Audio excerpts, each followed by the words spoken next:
Hallelujah, सबको जय मसीह की, प्रेज द लॉर्ड। मेरा नाम पॉल तारिक खान है और फिर एक नई वीडियो में मैं आपके सामने आया हूं। और हमेशा की तरह वीडियो में वचन में जाने से पहले मैं कुछ बातों को शेयर करना चाहूँगा। इस बात को ध्यान रखें मेरे प्रिय भाई बहनों कि ज़्यादातर दुष्ट आत्मा लोगों को दुष्ट क्यों कर देती है, पर पवित्र आत्मा लोगों को पवित्र क्यों नहीं कर पाता है मेरे प्रियानों? क्योंकि यही है कि लोग उन्हें मौका नहीं देते करने के लिए। इसलिए आज आप पवित्र आत्मा को मौका देंगे तो पवित्र आत्मा आपकी ज़िंदगी में कार्य करेगा। और जो आज का सिंबल और टाइटल देख के समझ गए होंगे किस टॉपिक, किस विषय के बारे में बात कर रहा हूँ। और वो विषय ये है कि मेरे प्रियो भाई बहनों, ये है कि कौन से वचन से शैतान डरता है, किस वचन से डरता है वो।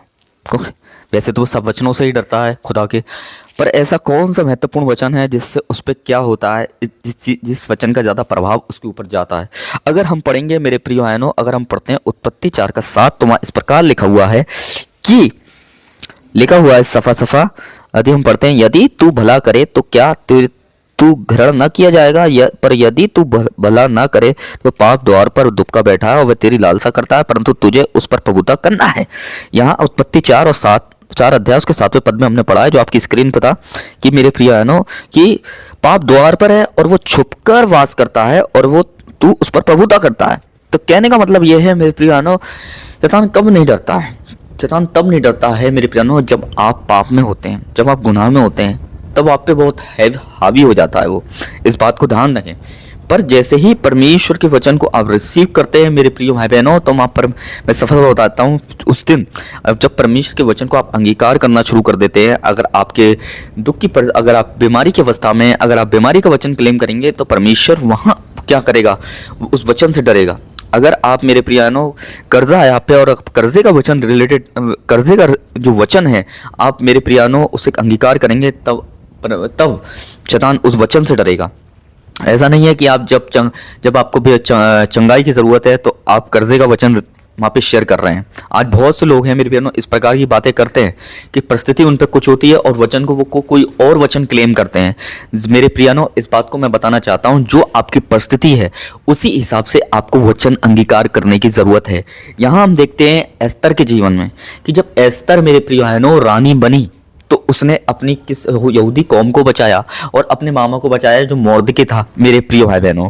और हमान जो था मेरे प्रियानो, जिसने हानि करने की ठानी थी मेरे प्रियानो इजराइल कौम की, वो फांसी पर लटका दिया गया मेरे प्रिय भाई बहनों। क्योंकि ये जो थी, हम देखते हैं एस्तर जो थी मेरे प्रियानो, उसने अपने यहूदी कौम के साथ उपवास किया। इस टाइम उसे उपवास की ज़रूरत थी, तो मेरे प्रियानो उसने नीड थी कि वो उपवास रखे, वो एक ज़रूरत थी कि वो उपवास रखे। और उस उपवास में जाते ही उसका बड़ा मिरेकल हुआ, छुटकारा हुआ कि उसकी यहूदी कौम छूटी मेरे प्रियानो। इस बात को ध्यान रखें। तो ज़रूरी है जिस हिसाब से आपकी परिस्थितियाँ हैं उस हिसाब से आपको उपवास में उन वचन को अंगीकार करने की ज़रूरत है मेरे प्रियानो। इस बात को ध्यान रखें। और लिखा हुआ है अगर पाप द्वार पर ही बैठा है, अगर आप द्वार पर हैं, अगर आप दरवाज़ा खोल देंगे तो पाप भीतर आ जाएगा और आप पे हावी हो जाएगा। तो ज़रूरी है जब वो पाप द्वार पर बैठा है तो आप उस दरवाजे को बंद करके रखें। इस बात को ध्यान रखें मेरे प्रिय भाई बहनों। और इस वचन को कहने का मतलब ये है कि आप परिस्थितियों के वचन से, परिस्थितियों के हिसाब से वचन को अंगीकार करना सीखें। जैसे एस्तर के जीवन में देखते हैं कि एस्तर को क्या नीड थी, एस्तर को ज़रूरत थी कि वो उपवास रखे, तो उसने उपवास रख के मेरे प्रिय बहनों वचनों को अंगीकार किया मेरे प्रिय भाई बहनों। इस बात को ध्यान रखें। तो सिंपल चीज़, अगर आप भटक रहे हैं तो इधर उधर मत ताक, मैं तेरा परमेश्वर हूँ, इन वचनों को अंगीकार करें। अगर आप बीमार हैं तो आप ये वचन अंगीकार करें कि तेरे कोड़े खाने से मुझे चंगाई मिली है मेरे प्रियानो। ऐसे कई वचन हैं मेरे प्रियानो कि आप जैसे आप बंधन में हैं तो आप छुटकारे के लिए वचन को ग्रहण कर सकते हैं मेरे प्यारों। जो पौलुस और सिलास को में देखने को मिलता है कि वो कैसे जेल खाने में आराधना कर रहे थे और उन्हें छुटकारा मिल गया। तो आप परिस्थितियों के हिसाब से वचन को अंगीकार करेंगे मेरे प्रियानों, तो शैतान ज़रूरी है कि उन वचनों से डरेगा और परमेश्वर का बड़ा अनुकार्य आपकी ज़िंदगी में होगा। इस बात को ध्यान रखें। तो मैं विश्वास करता हूँ कि आप इन वचनों से प्रभावित हुए होंगे। और लिखा हुआ है पर यदि तू भला ना करे तो तू ग्रहण नहीं किया जाएगा। आप भला करेंगे, भलाई करना यही नहीं है किसी की मदद करना, भलाई करना यही नहीं है किसी को पैसे दे देना, किसी की मदद कर देना। भलाई करने का मतलब ये है कि प्रार्थना करना, उपवास करना और किसी के लिए प्रार्थना करना मेरे प्रियानो, ये भलाई में आता है। इस बात को ध्यान रखें। और इन दिनों में अगर आप ऐसी भलाइयाँ कर रहे हैं तो इस बात को ध्यान रखें मेरे प्रियो हैं बहनों कि खुदा इन वचनों को सुनकर डरेगा।